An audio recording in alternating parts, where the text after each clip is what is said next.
come you did not consider this a crime? Bakit hindi mo tinurong ito na crimen at that time?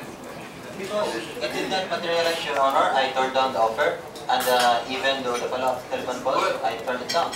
Well, we all know that even if it's turned down, the bribe offer was made, and a crime was committed. My question now, did you report this to your superiors?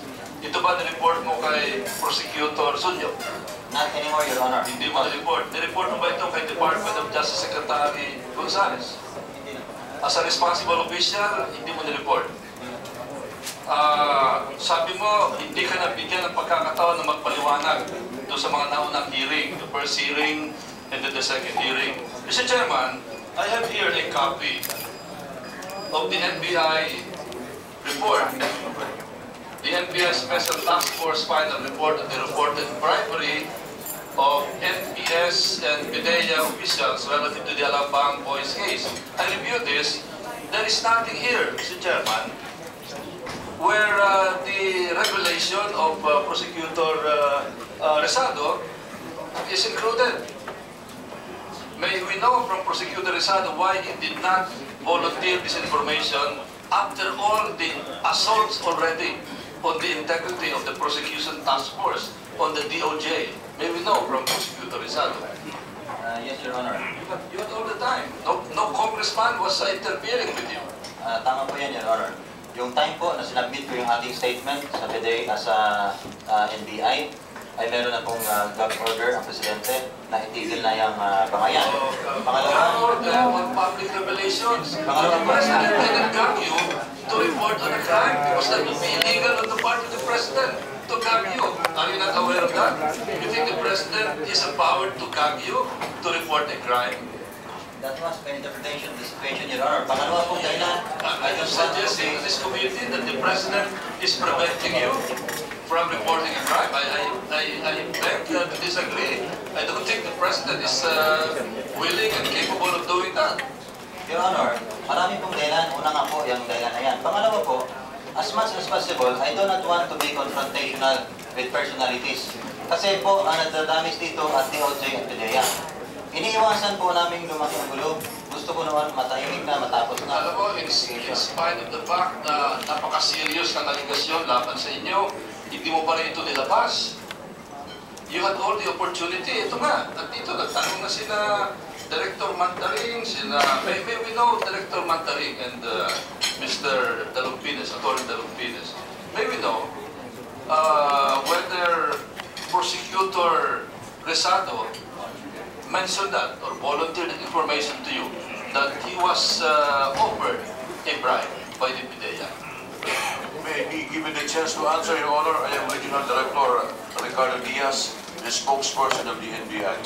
We did not receive any information from Prosecutor Resado about the things that he mentioned just this hearing.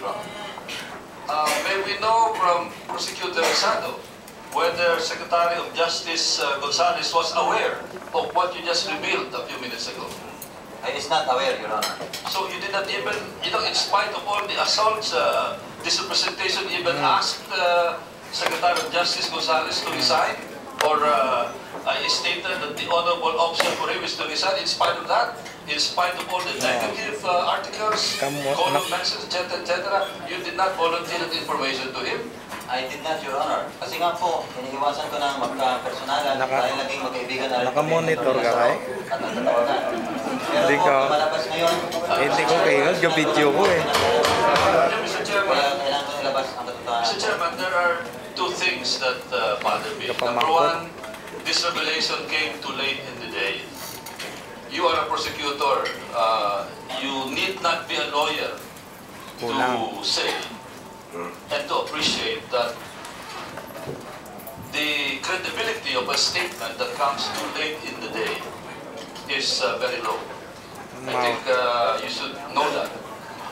The second is, Hindi ko kalapit. Hindi ko kalapit. Ganyan yung video ko, hindi ko kalapit. you are telling this committee that because of personalities, you are not, you were not prepared to reveal something that is very material to this case. Sige, sige. If your revelation is correct. Mr. Chairman, in that particular case, at the least, sige. our Prosecutor Rizado here is can be accused of negligence. Sige, sige. Criminal negligence, not revealing a very material information.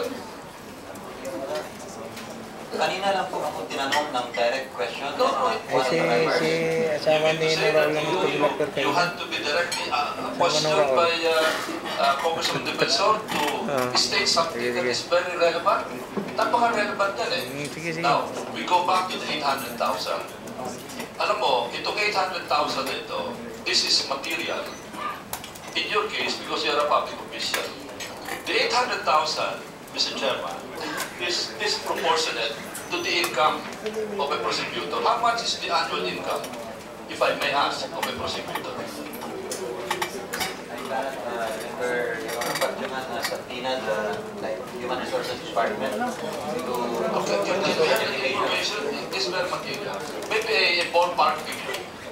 Is it 80,000 a month? Is the salary of a prosecutor 80,000 a month or 70,000 a month? That would justify, on the face of it, having an account of 800,000 pesos.